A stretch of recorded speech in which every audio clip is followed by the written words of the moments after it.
What was it that made you decide that, Tom is the right person to tackle this role? Because he's Tom Holland. Fair enough. Before being colleagues, we're friends and we look out for each other. And Joe and Anthony came to the car to give me a note, and there was blood all down my front because I'd obviously banged my nose.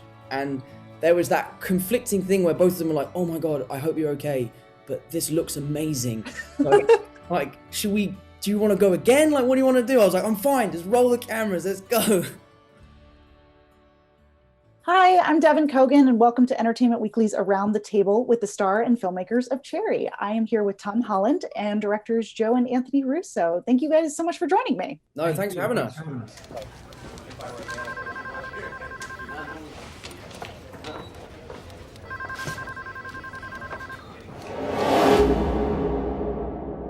I'm 23 years old, and sometimes I wonder if life was wasted on me. I'm so excited to talk to you guys about this film, and I want to start with you, Joe and Anthony, because I know you guys have a sort of a personal connection to this story and to Nico Walker's book, which the film is based on. What was it about this story that initially hooked you and first made you want to make this movie? Certainly the fact that it was such an authentic voice detailing psychology behind the opioid crisis. And having grown up in Cleveland, we understand the existential crisis that the industrial Midwest has been experiencing for years that has in a lot of ways turned it into a ground zero for the opioid epidemic. We've had a lot of friends and family, suffer at the hands of this crisis. We have family that are struggling with sobriety, other family that have died because of it. So it was a very personal, very important issue for us to examine. And we thought that the book encapsulated the voice behind it in a way that we hadn't seen before. And what about you, Tom? What was it that initially sort of drew you to the story and made you want to be a part of it? The first thing is the Russos. When you guys first kind of pitched me the movie, you didn't really tell me exactly what the film was about. You kind of let the material speak for itself. So at first, I just was honored that, these two guys who could work with anyone in the business they wanted to asked me if I wanted to be in their film, and I obviously was really honored by that. But then what I keep saying about this film is it's been the gift that keeps on giving. Once I read the script and realized the opportunity that I'd been handed, I couldn't quite believe that you guys thought that I could do this and that you wanted me to play this role. And it was something I didn't know much about.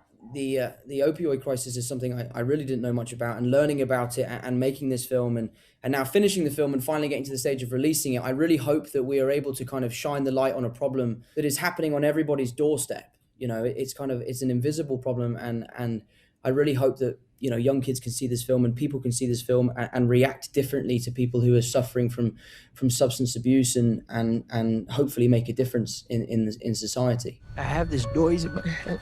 It'll stop. One day it'll go quiet. I don't imagine that anyone goes in for a robbery if they're not in some kind of desperation. Yeah, absolutely. Joe and Anthony, what was it that made you decide that, Tom is the right person to tackle this role? Because he's Tom Holland. Fair enough. We adore Tom, and having worked with him for years on 3 movies, we knew his range. We also went through a very intimate casting process with him. I mean, you see hundreds, if not thousands, of actors for the next Spider-Man. So the process we went through to discover Tom for that role was intense. We saw all of his prior work, including The Impossible, which he's fantastic in. And he had incredible auditions with us. And then the range he displayed on set, the work ethic he has really reminds us of Robert Downey. Tom really focuses very hard on the craft, and he has a team of people, a team of collaborators that he works with, from a dialect coach to an acting coach to his hair and makeup team, really intimately to craft characters in a way that only the best in the world do. And we were so impressed by that, and so impressed by his commitment to the process. We knew that he had it in him to play a character with this much range and this much complexity, this much humor, this much trauma, this much drama. But we also knew, which is critically important, and you can't cheat this if you don't have it. He has a charm that is like, unquantifiable. And this is a very difficult character to play, because if the audience doesn't go on the journey with the character emotionally, we've lost them. And the character makes very difficult choices and unlikable choices throughout the film. Tom helps you stay invested in the character, stay emotionally involved with the story, so that the movie can have the most value and impact at the end of it. I would add too that, of all the wonderful creative opportunities that our work with Marvel provided us, I think one of the most valuable was the opportunity to work with very special actors over multiple films and multiple years. And sort of going through that experience with people, you really start to develop a very sophisticated understanding of who one another are, both as artists and as people. And I think that going through that process with Tom was extremely exciting for us, because sort of the age that he was at, and he's sort of really blossoming as a human being and as a performer. And I have to say that, when Joe and I were reading the novel Cherry, and thinking about whether or not it would make a good adaptation to film, the adaptation never really made sense to us until we started thinking about Tom as the lead character. That's when it all lined up for us, because it is such a difficult story. It is such a complicated story. And when we started thinking about Tom as the central character, it all of a sudden felt very accessible to us, and in a way that we could make it accessible for audiences as well, because it is such a challenging character and story. I could save time in a bottle. The first thing. Hey, I'm really happy you're here. Why is that? Because I like you. But there never seems to be enough time to do. You're it for me. I feel the same way. Find them. I joined the army. Why would you do that? Sometimes I feel like I've already seen everything that's gonna happen. Yeah, I mean, Tom, I would imagine that this would be sort of a really, kind of exciting challenge, but also a little bit daunting to sort of take on. Like we said, there's so much complexity to this character. Did you have any hesitation at all about tackling a story like this? Of course, and I think if you didn't, there would be something slightly wrong with you. To be honest, didn't think that I could do it. I was so excited by the idea, but then when I read the script, I really sort of sat down and was like, am I really the person for this job? And I think, and I mean this, I probably wouldn't have accepted the job if it wasn't Joe and Anthony making it. This was a huge leap of faith for me as an actor, and I kind of pushed myself and found things within myself that I didn't really know existed.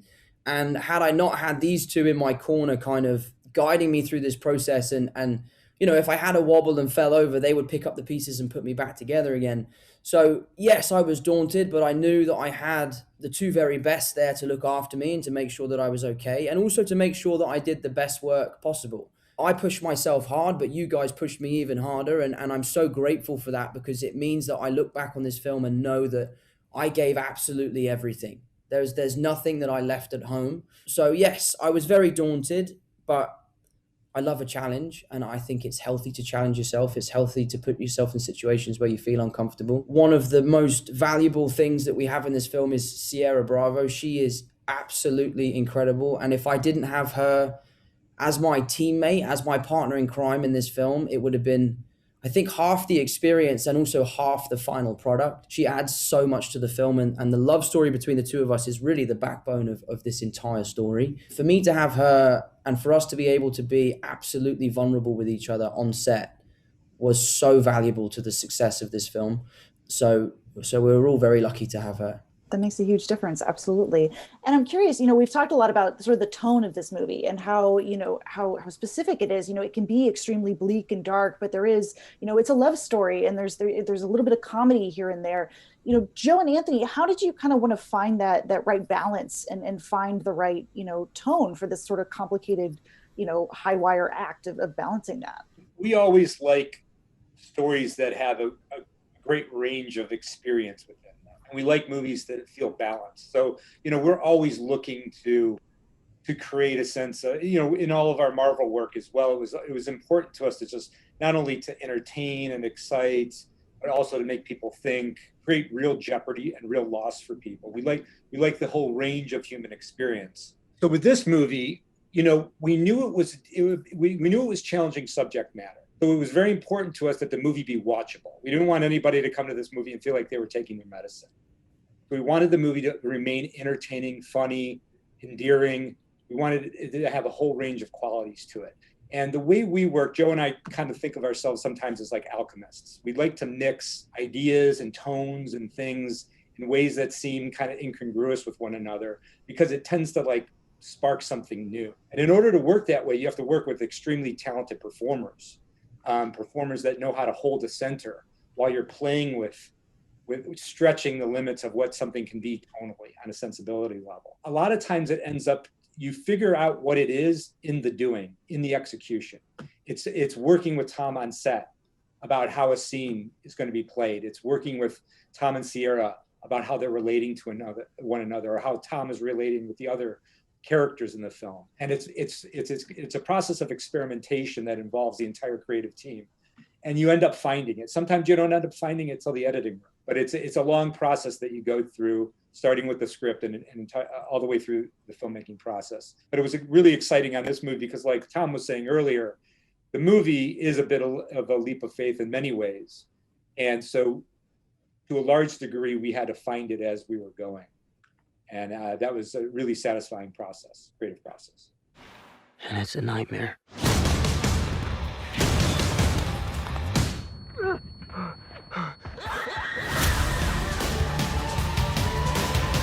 My one true accomplishment was not dying.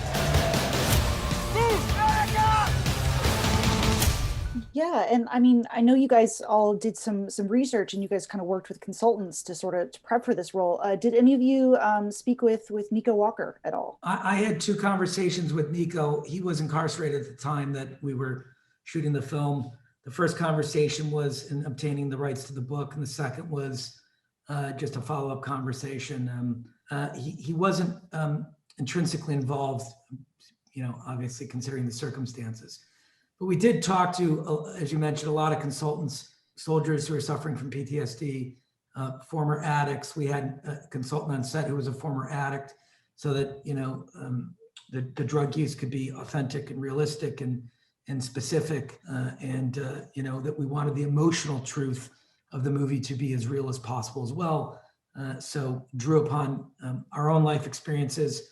As mentioned, Anthony and I have family that are dealing, struggling with sobriety. So we channeled our own emotions and experience into this, but we also wanted to hear other people's stories as well. Some interesting shots in the movie that are overhead shots about all these homes in Cleveland. And really what we're trying to say is that this is one person's story among millions, and that these stories are happening. As Tom said, this is a somewhat invisible problem in a way, but it's happening to your neighbor, it's happening to your friend, it's happening to your loved ones, and it really touches all of us. Yeah, and I mean, Tom, tell me a little bit about sort of your process of preparation for this role. I know you guys, you filmed this in sort of several different sections, so you could sort of prepare to play someone at the different parts of his life, with the hair and your weight and things like that. Walk me through a little bit about what was most important to you in sort of the preparation process. I think whenever you're tackling a character like this, I think one of the biggest aspects is physicality. Peter Parker has a very kind of boyish kind of way he moves, and I wanted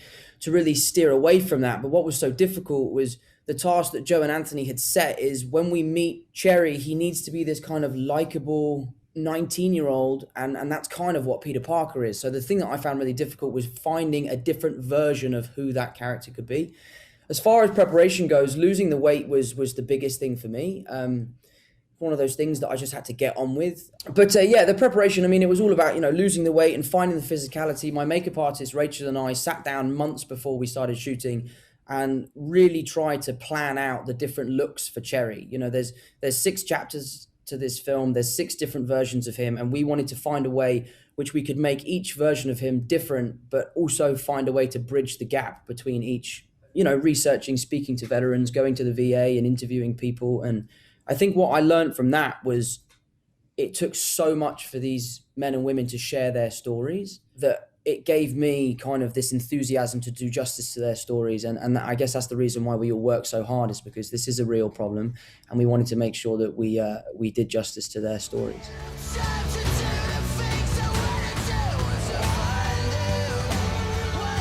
You're gonna make it through this. I love you. Can you look back to when you met the one you loved the most and remember exactly how it was? What you saw in her that made you say, yes, this is what I came here for.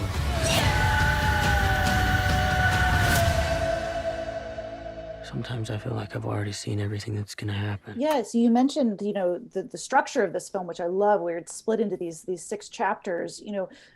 Joe and Anthony, walk us through a little bit about sort of what are because I know you guys sort of like treated each chapter as sort of its own little mini story with, tone and style and things like that. Tell me a little bit about sort of figuring out, okay, how do we want to set up these 6 chapters and figure out like some of the distinct things that we want to do in each one? The movie is aggressively subjective. I mean, that's the approach of the film. We want to immerse you in his point of view. Tom breaks the fourth wall at several points in the movie. And this is really trying to capture a distinct life cycle from a very intense story. And Cherry has gone through fairly dramatic events, from being a normal college student to dealing with the absurdism of military training and as he perceives it, then an absurdism that starts to slowly turn into psychological horror of war, and then bringing home that horror to himself and to his wife, and then numbing himself by self-medicating with street drugs, and then turning into a criminal to support that habit, and then ultimately being incarcerated. These are dramatic life experiences, and we wanted to put the audience through them in a way that they could feel it as distinctly as possible. So each chapter has a different set of rules applied to it cinematically. We use different lenses, different aspect ratios, different color palettes, different styles of acting. The humor increases in certain places, becomes more dramatic and realistic in other places, more psychological in others. And we assigned an overarching term to each chapter to help distinguish it. The opening chapter, Falling in Love, is a magical realism. Like I said, basic training is absurdism. The war is absurdism meets horror. PTSD is horror. Drugs is a certain sense of irony and detachment. And then incarceration is redemption. And so the character goes through all of these cycles over the course of the film, and we felt the best way to capture that was by making them as distinct as possible, and heightening them as much as possible to increase the audience's ability to understand the character and what he's gone through. Yeah, and Tom, of those chapters, kind of in Cherry's life, which one do you think was the most difficult for you? I mean, they all came with their own set of challenges, physically and mentally. The dope life was, where I had to push myself, and I don't think I'll ever be able to do anything like that ever again. But one of the hardest transitions was going from the schedule we shot Dope Life, and we went then right into the portion of his life where he's falling in love with Emily. And it was such a different style of performing that I couldn't. Do you remember, guys, that I would get really self-conscious, and I was like, I don't feel like I'm doing enough. I'm not working hard enough. I don't feel like I'm pushing myself hard enough, because we'd come from this kind of 8-week marathon of every day just kicking and screaming, and I was starving myself and all this sort of stuff. And then we went into this completely different style of filmmaking, which was so fun and loving and sweet. It was not so much that one section was harder than the other, but bouncing between the different versions of this character, which was where my preparation was really key and really important. Yeah, this was very physically demanding on you. I mean, it's very hard to play a role this emotionally wrought, where you're talking to people about the awful experiences that they've had in their lives, whether that's PTSD or drugs. Playing that every day, in addition to losing almost a quarter of your body weight, trying to maintain that while you're playing these emotions, shredding yourself physically and emotionally every day. You almost broke your ankle at one point. You almost broke your nose at another point. It's a difficult role to play on all fronts. And not only are we directors who have worked with Tom, but we're friends, and we've known him for almost a decade now, and we adore him, and you want to protect him. So it's hard watching a friend of yours put themselves through this, but the commitment level is as intense as any actor that we've ever worked with, and we couldn't be more proud of his performance in this film. There was a great moment where Cherry is kind of losing it in the car, and as you were saying, before being colleagues, we're friends and we look out for each other. And Joe and Anthony came to the car to give me a note, and there was blood all down my front because I'd obviously banged my nose, and there was that conflicting thing where both of them were like, oh my God, I hope you're okay, but this looks amazing. Like, do you want to go again? Like, what do you want to do? I was like, I'm fine, just roll the cameras, let's go. You got to decide when to put on your director hat and when to put on your friend hat. Absolutely. You could see the pain in their eyes of like, oh my God, mate, we hope you're okay, but you don't know how great this looks right now. So just stick with it for a little bit longer. I have to say, though, as you can imagine, for someone who can play a character like Spider-Man, Tom has a remarkable physicality. He's capable of extraordinary things physically. And he's able to push himself far. And I have to say, there's a number of moments during this production where I would lean over to Joe and go, my God, if I tried to do half of what Tom is doing, I would be dead, absolutely dead right now. I've been at this a while now, and it's no secret what my face looks like. Get on the ground! The one thing about robbing banks is you're mostly robbing women, so the last thing you want to be is rude. I mean, was there a particular day on set or a scene you guys shot that really really sticks out in your mind as one of the most memorable days from the shoot? Oh, there's so many. I remember shooting the scene between Emily and I in the bed. I won't talk about it too much because I don't want to spoil the film. But it was a really touching moment for me because, sometimes you get into a scene because you know the characters so well and you fall in love with the characters and you go that route. Or sometimes that doesn't work and you have to go through your kind of personal memories. And I remember you two sitting at the monitor and, these two guys changed my life. Like literally changed my life. And I remember sort of saying to you, like, I love you both. I can't thank you enough for what you've done. And that was enough for me to like find the emotion that I needed for the scene. So I always look back on that really fondly. Our relationship, albeit has helped me in so many ways throughout my life so far, it also helped me cry in a scene. So it's a relationship that just keeps on giving in every way. And it's unique too, again, like we're saying, because we all do know each other so well. It is transcendent sometimes to watch an actor do something where they go to a place that they almost disassociate from the set and the people around them because they're so emotionally raw and available. And that scene at the hospital, I remember that, where you're just in the hallway bawling about what you've done and you want to know if she's okay. I remember you being in this place where it was so intense for you to maintain it, and everyone there who loves you is just like, quiet, let's keep going, go quickly.